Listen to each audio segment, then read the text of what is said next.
Adoption, not abortion. Adoption, not abortion. One side calls it killing. The other calls it a matter of choice. About 200 people on each side jammed the sidewalk in Hempstead, Long Island.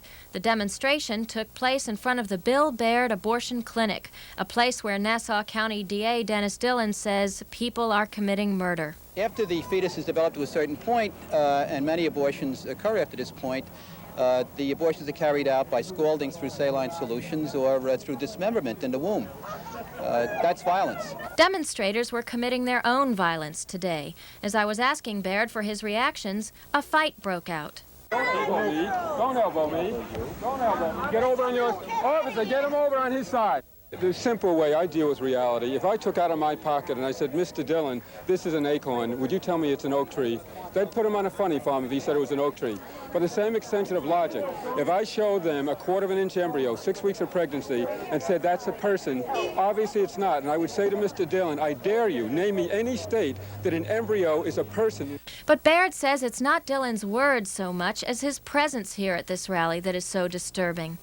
Mr. Dillon is absolutely every right as Mr. Dillon. But if you notice throughout all the media, his whole battle cry has been, I am doing this in the office of the district attorney, which means we, the people, are paying for that office. Public officials always demonstrate or work on behalf of human rights. This is a human rights issue.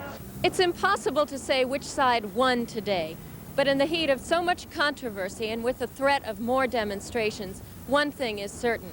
This is one sometimes bloody battle that just won't go away.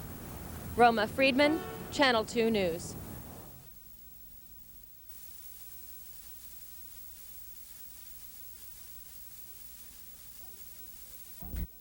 AIDS research may be getting a much-needed shot in the arm next year. That is, if Congress approves a bill that would double spending on AIDS research and education to a new high of about $190 million. Wonderful thing, and we can spend every cent of it, and we could spend more, certainly. This will buy a good deal of new research. Dr. Matilda Krim is head of the AIDS Medical Foundation. She says the $190 million would buy essential research in 3 basic areas. Basic research to gather more information on AIDS, development of a vaccine to inoculate people against AIDS, and development of an effective treatment for those who already have AIDS. The treatments we're going to be able to develop will be able to suppress the multiplication of this virus and keep it at bay. And perhaps, hopefully, people will nevertheless be able to lead a normal life. But the experts who testified at yesterday's congressional hearing on AIDS are not quite so optimistic. We were to devote something like $800 million a year in testing of medicines and projecting new medicines. Maybe in 5 years' time we would have a vaccine or a medicine that could treat it. Congressman Weiss approves of spending more money for AIDS education, but he complains that it's coming too late. Government ought not to be shocked or surprised that people who do not receive sufficient information about a problem such as this would react with hysteria and with panic. Just this past week, parents in Queens boycotted school, rallied, and even went to court to try and have a child with AIDS pulled out of school. Weiss says, with better education, scenes like this could have been predicted and prevented. But angry Queens parents insist their fears are justified. They say there's just not enough known about AIDS, and they don't want their children exposed to it. On Wednesday, the school board that represents Queens parents returns to court, debating once again the pros and cons of letting a child with AIDS into a New York City public school. Roma Friedman, Channel 2 News.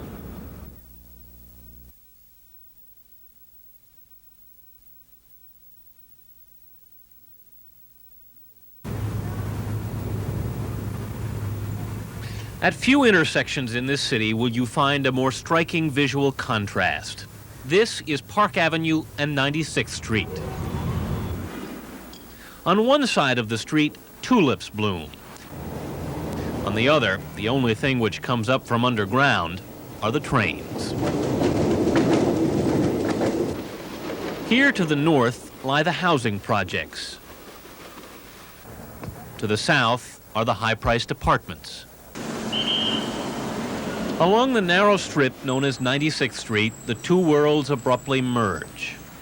It's just a giant, it's like a melting pot almost. this one street, it seems like. The blacks all say hello, the Hispanics all say hello. A whole lot better than some of the whites. Why should anybody treat anybody else inferior or superior to anybody else? Because everybody's the same. Regardless if you're rich or poor, you're still the same.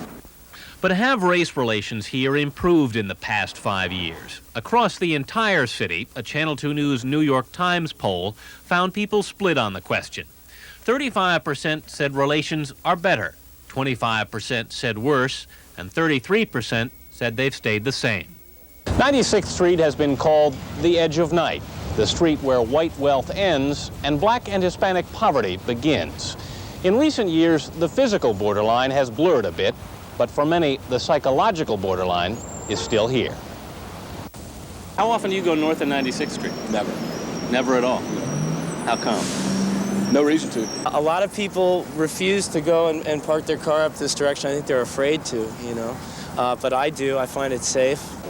While many whites are afraid to walk north of 96th Street, some blacks and Hispanics say they're treated differently when they walk south. I take my walks and wear my dark glasses and my little afro. You know, everybody's skeptical because when you look at this guy, you know, being Puerto Rican, let's face it, Puerto Ricans and blacks have bad reputation, okay, from the beginning. And I could be a college student and you would never know I'm a college student because I look so maybe a little crazy. No, it doesn't bother you when you're in a neighborhood and somebody looks at you funny. That doesn't. No, look, let's face it, people look at you from the day you're born. On the other side of the tracks, J.B. and Janie Munson Harrison have just started a family on 95th Street. A year and a half ago, Janie was attacked. I was almost raped in the elevator in midday. Her attacker was Hispanic. I don't think I look at all Hispanics with a lot of fear, but I look at a lot of people with more distrust right now. But because few blacks live on their block, the Harrisons admit they are automatically suspicious. So when you see a black in this neighborhood who's not the black that you know, you start wondering. But on the edge of Harlem, in the housing projects at 106th Street, Charles Weaver admits some blacks are equally uncomfortable when whites come around. If I saw you in the neighborhood and I saw somebody saying out the way to you, I would try to help you. I would try my best to help you. But there's a lot of people in the neighborhood that will not do this. They say, oh, hell, excuse me, expression, he's white. In the Channel 2 News New York Times race relations poll, blacks were asked, have you spent a social evening with a white friend in the past 3 or 4 months? Fully half said no. Whites and Hispanics were asked, have you spent a social evening with a black friend in the past 3 or 4 months? 56% of the whites and 51% of Hispanics said they had not. Do I know That's any? true. I don't have any very, very close friends. It's true. Okay. That are black or Hispanic. I don't know any. Okay, here's Slick Rick. Hey, Slick Rick on your request line and a rock to the beat at the drop of the dime. So listen very But in the playgrounds, children of the parents who don't know each other do meet regularly. I don't feel there's anything different between blacks and whites. It's the same. We all think about the same thing. We don't even think about it at all. A white mother who raised 5 children in this playground admitted we didn't care whether our kids played with blacks, but it didn't mean we had to mix. White parents and black parents still rarely seem to sit with each other here.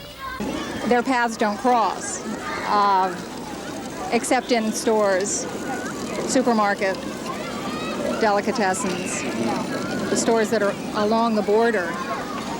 Stores like the Red Apple Supermarket at Park Avenue and 96th Street. But some people don't even meet here.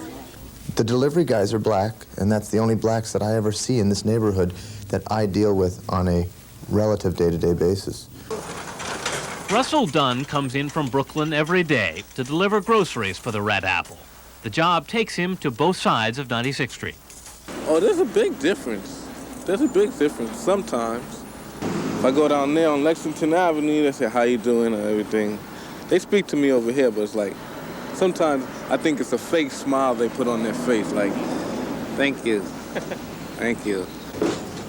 And so on both sides of the border here, the races approach each other with a certain amount of caution. while almost everyone agrees they get along. Just one jacket, 2 slacks? Okay. Yeah. Thank you. Have a nice weekend.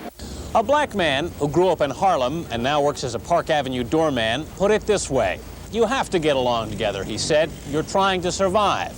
But if you had your own way, you'd move, because you like to be with your own people.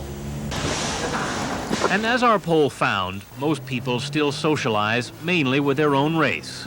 Those who enter the homes of other races are often only delivery boys like Russell Dunn. To see how the races survive in the city, look at 96th Street. Here, blacks and whites and Hispanics live next to each other, but few really know each other. Anthony Mason, Channel 2 News.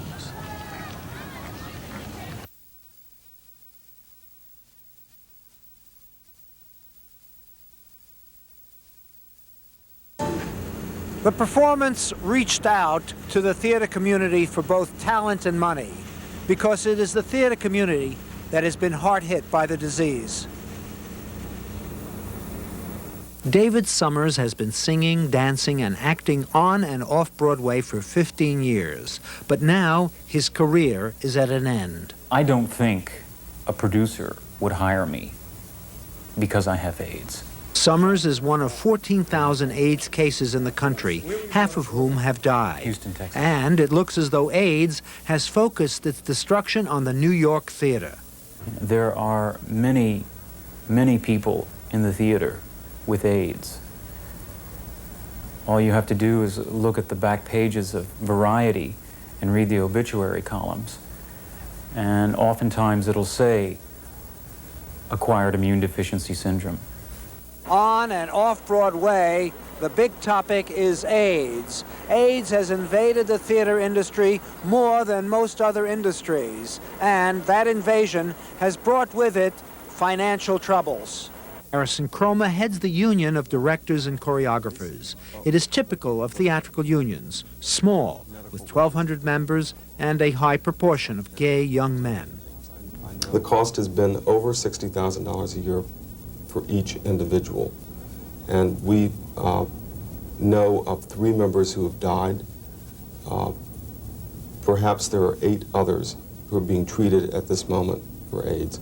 So the total cost? The total cost is, well, it's over $500,000 so far for this small fund.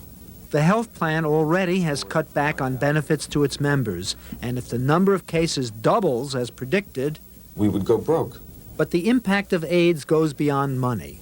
An actor at my gym told me he would be uncomfortable sharing a stage with me. And I said, well, what are you fearful of? And he said, well, your spit. Last week, the Screen Actors Guild said it would not penalize actors who refuse to kiss another actor during filming. Actors' Equity, the stage union, has not yet ruled on this issue. The benefit here tonight at the Metropolitan Opera House was a success. It raised money for research to find ways of stopping the epidemic. But it is likely that the results are years away. The epidemic goes on. Tony? All right, Earl, thank you.